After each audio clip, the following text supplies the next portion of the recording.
Hi, it's Laura at Aquamarine 18 Tarot and Books. Thanks for stopping by my channel today. Welcome or welcome back.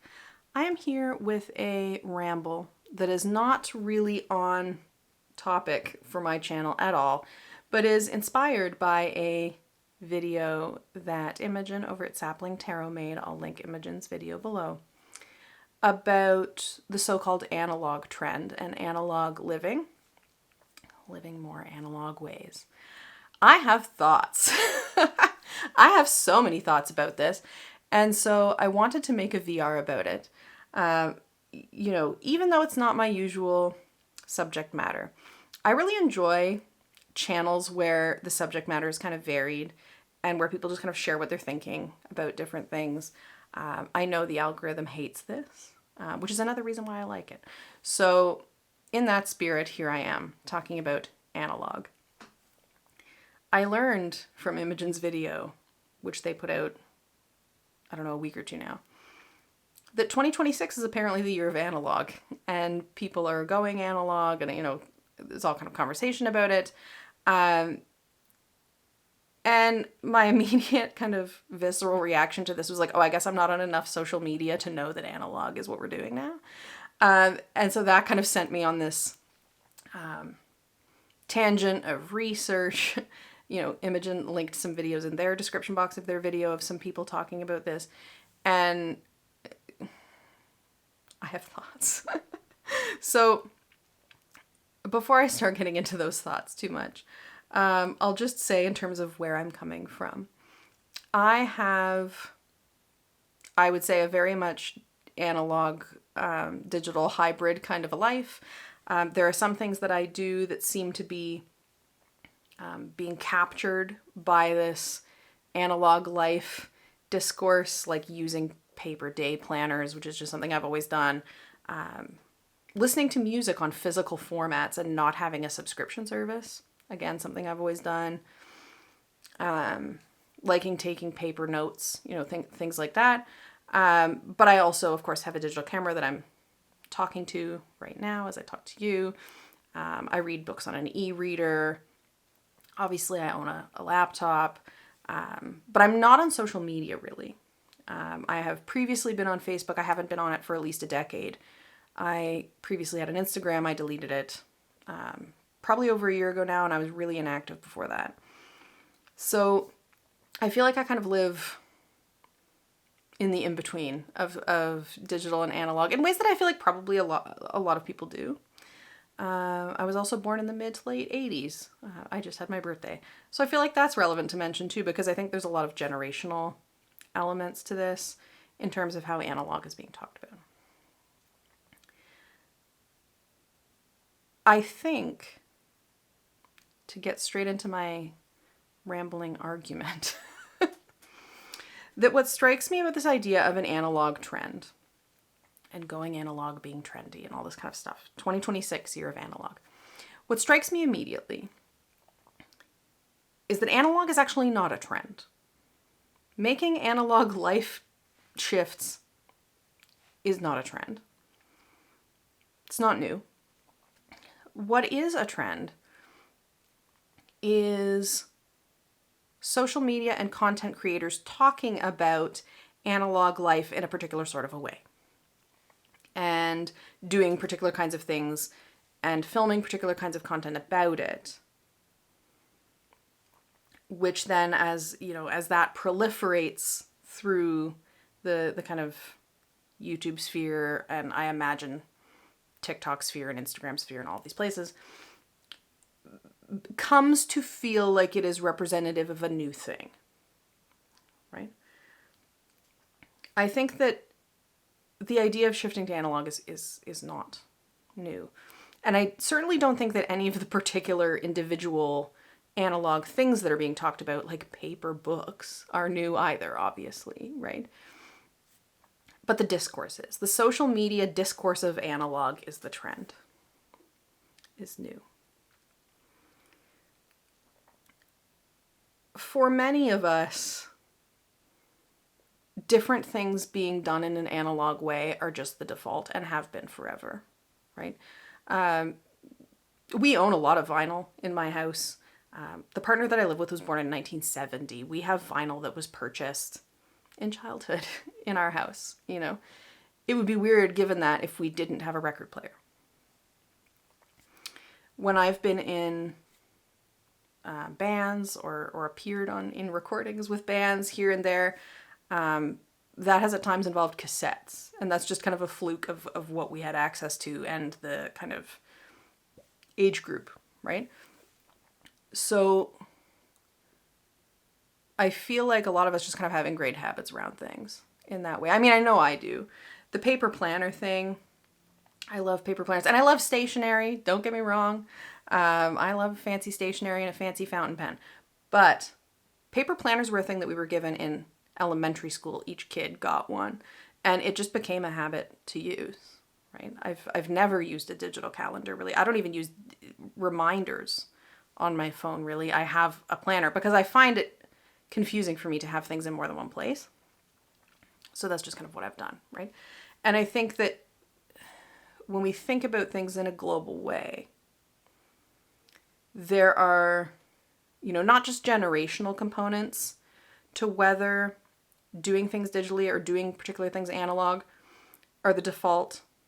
Like generational is part of it, but there's also very obviously, I think, geographical aspects to this. There are cultural aspects to this. There are class-based elements in terms of access, right? Digital gadgets are expensive.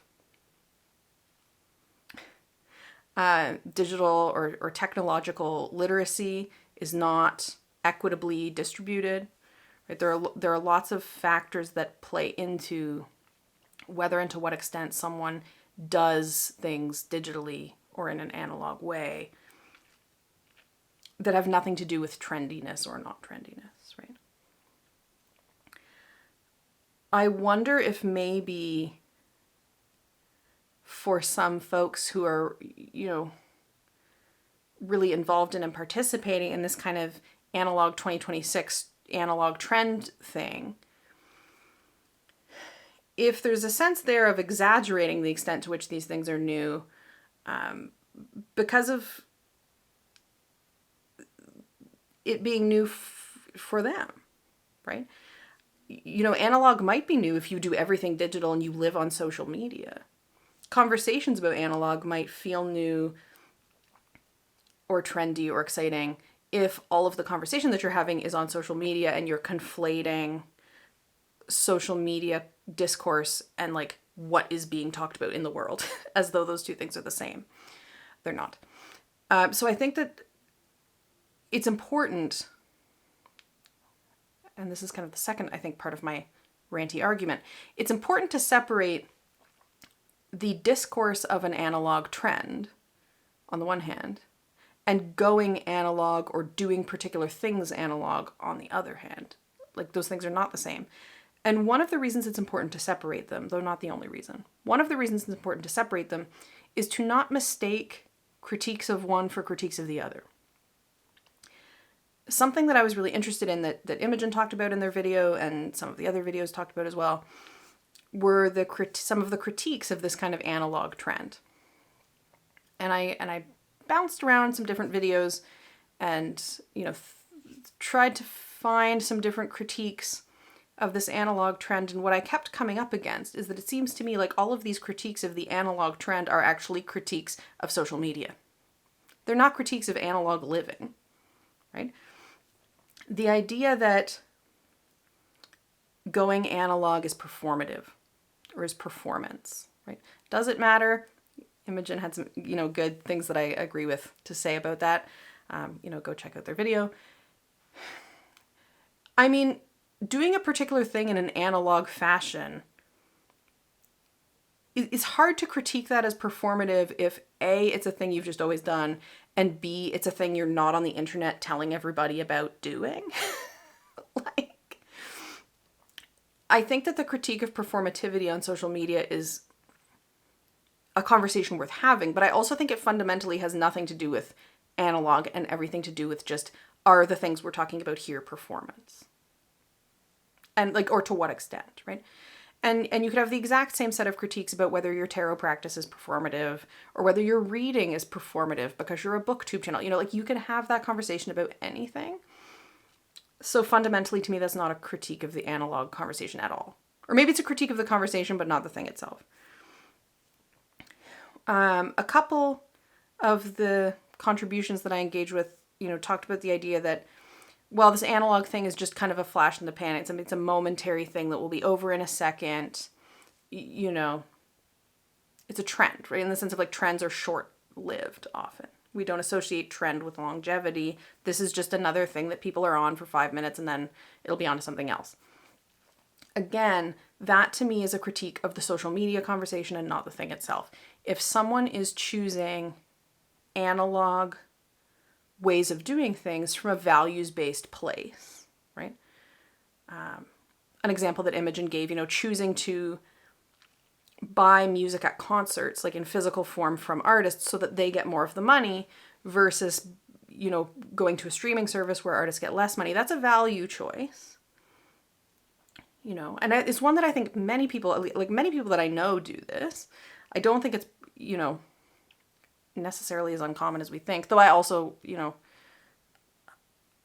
I don't know how common any of these things are, but is that just a trend that'll be over in a second? Not if you're doing it from your place of your values, right?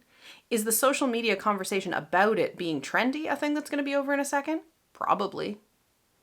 Social media discursive trends tend to be over in a second, but that's again not the same as the thing itself. Is supporting your local bookstore, which is another thing that comes up in these conversations, a trend that'll be over in a second? I hope not. Maybe its inclusion in this analog trend 2026 analog conversation will be over in a second, but I hope the practice won't, right?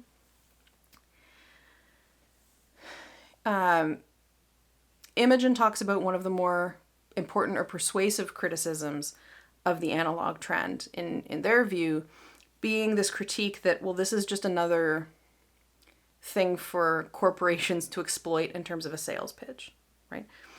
Like, is the analog trend just going to result in a whole bunch of like typewriter halls, you know, halls of different kinds of paper, like these kinds of things, you know, that is just captured by kind of consumer capitalism like any other thing. And I think the argument being that then does that not maybe nullify or start to kind of cancel out to some extent some of the anti-capitalist or anti-corporate or environmentalist rationales that some people might be feeling in their desire to make that analog shift.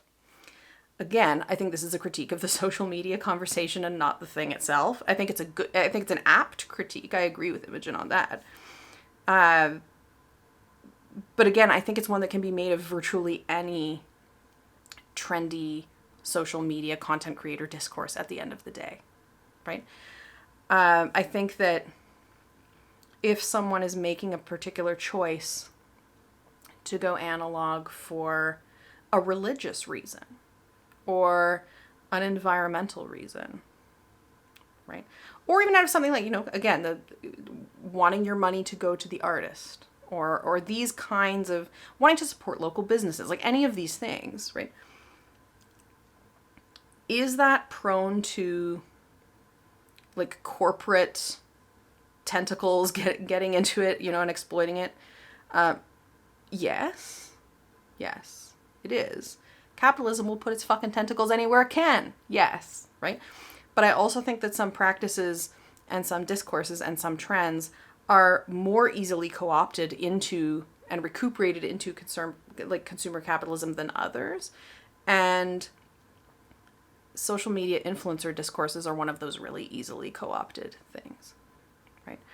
I think making values-based decisions about how you engage with the digital and or the analog is harder to turn into a point of capitalist exploitation, right? Than just, you know, doing something in a trend-based way is a thought. Now, shifting for a second, Something else that,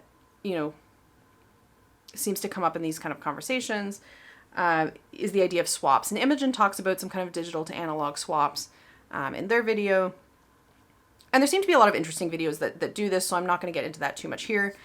I want to talk about digital to digital swaps for a second, because I do think that is potentially relevant to some of the rationales that are underlying this kind of so-called analog trend. And Imogen makes a really good point when they say something about it being really useful to identify your rationales for being interested in the kind of analog shift, because that's going to help you identify what kind of shifts to make, as well as how to keep those shifts sustainable. I agree with that 100%. I think that identifying your rationales for wanting to do something is always useful and is really important. And Imogen talks about some of the different reasons that people might be into this analog shift, being kind of concerns about attention span, concerns about data footprint and kind of digital privacy, online surveillance, like all of those kinds of things. Feeling overwhelmed by the digital sphere. Maybe the kind of like doom scrolling kind of feeling, wanting to be really intentional in one's life, which I think, I've talked about, intentionality being something that's important to me. It's been a word of the year once for me. I get that completely. Wanting ownership over the things in your life, wanting to be able to support artists, like all of these things as reasons, right? And figuring out which of those are most important to you to shape what you're doing. I agree 100%. Now, and I will say, and I suspect that probably Imogen and I have a lot of commonalities in terms of those rationales and interests, and probably land potentially fairly similar in terms of the kind of hybrid digital analog thing that we're doing in our own lives to some extent. But I think it's also worth thinking about whether some of those rationales can be satisfied without going analog at all, right? Or without feeling the need to go analog in certain areas, right? If one's concern is privacy, right, and digital surveillance, there are email providers, texting apps, any and all manner of online services that are much better at privacy and also that are much worse at privacy, right? And so I think that if one's main concern is something like privacy, yes, taking some aspects of one's life analog instead of digital, like putting your life in a paper planner instead of a digital planner or digital calendar, yeah, like that could be a good way to, enhance the privacy in your life. But so could switching from fucking Gmail to a privacy-centric encrypted email provider that includes a digital calendar, right? There are options beyond the most well-known default big corporate options, right? There are privacy widgets and privacy browsers and ad blockers and VPNs, and there are all of these things that you can do to enhance privacy online that don't involve taking your entire life offline, right? And maybe taking your entire life offline is the thing that you want to do, and I'm not suggesting that you shouldn't or that that's not a thing that is viable, but insofar as like the sustainability of these changes is a concern, and I agree with, Imogen talking about that, how do you make these shifts in your life that align with your values or your desires sustainable? It may be more sustainable for someone who is really used to a digital calendar to go to, Tuta or like any of these privacy-centric emails that also come with a digital calendar, right? It may satisfy the privacy desire while keeping, something that you're used to. I did seriously think about getting a flip phone, partly for privacy-related reasons.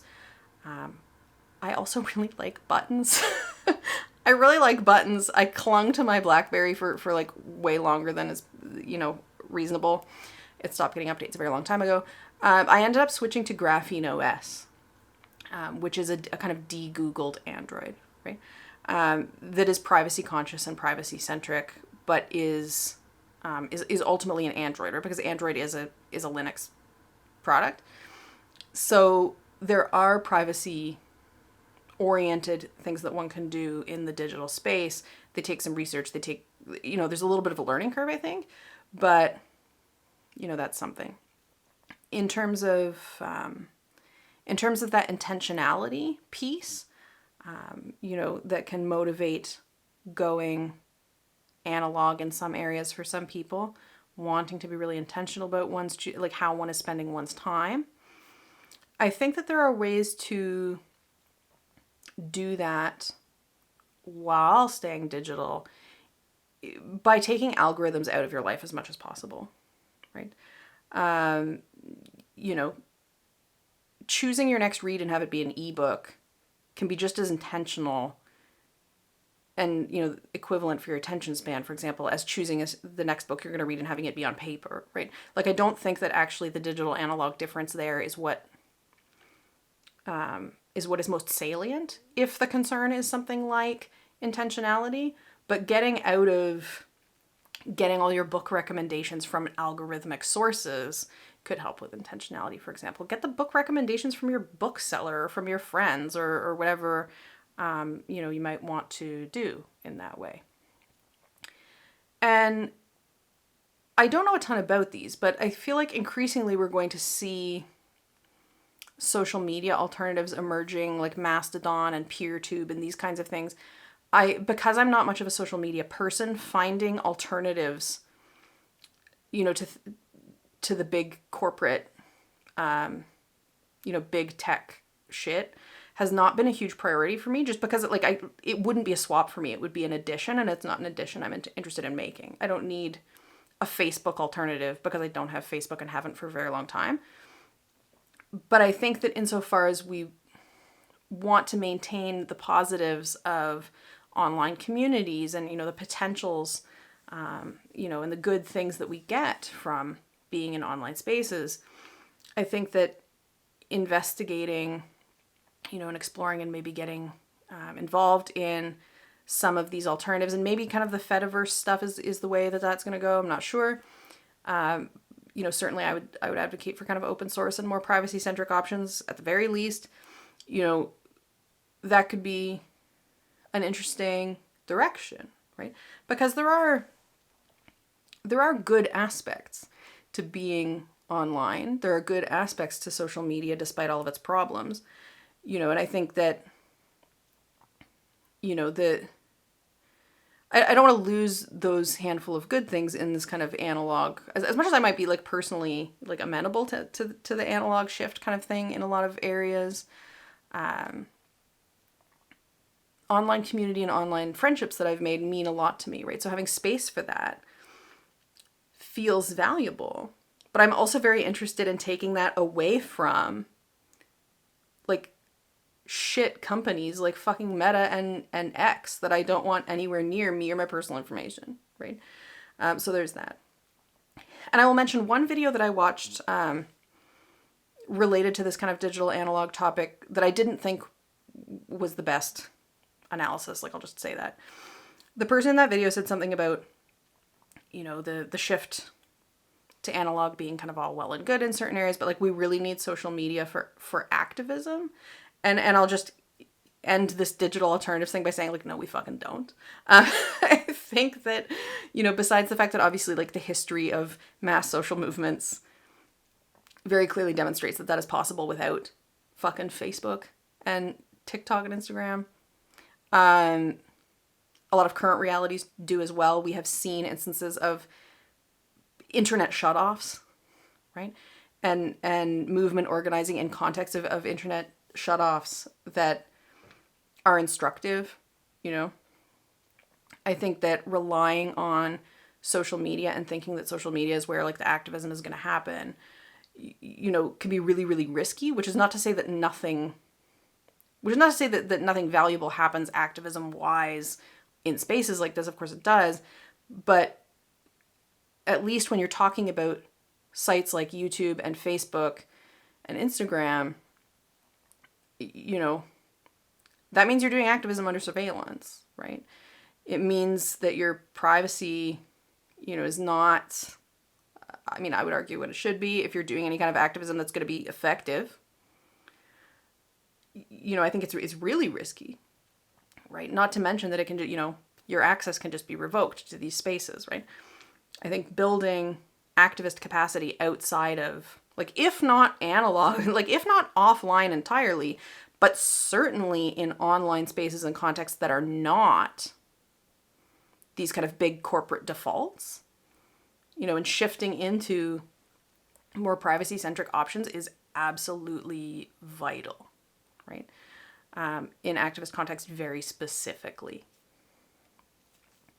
So that brings me to, I guess, where I'll end, which is just to say that I think that the analog isn't trendy. Analog discourse is trendy. This distinction is important so that we know what we're critiquing, right? And we can best act intentionally and in line with our values and our priorities in thinking about how we navigate the digital and the analog, in any particular context. That it is important to me that we don't conflate, the big dominant corporate options for things for the digital in total, or like what's possible in digital spaces, right? I think that the digital in our online lives and online communities and online capacity building and all of these things can look dramatically different than what it has looked. And I think that there's interesting conversations to be had there. And I think that finally, I'm really interested in both analog and digital kinds of skill building and skill shares going forward as an area, both for kind of community building and like activist work in particular, but not exclusively, because I think there's a lot of possibility in both.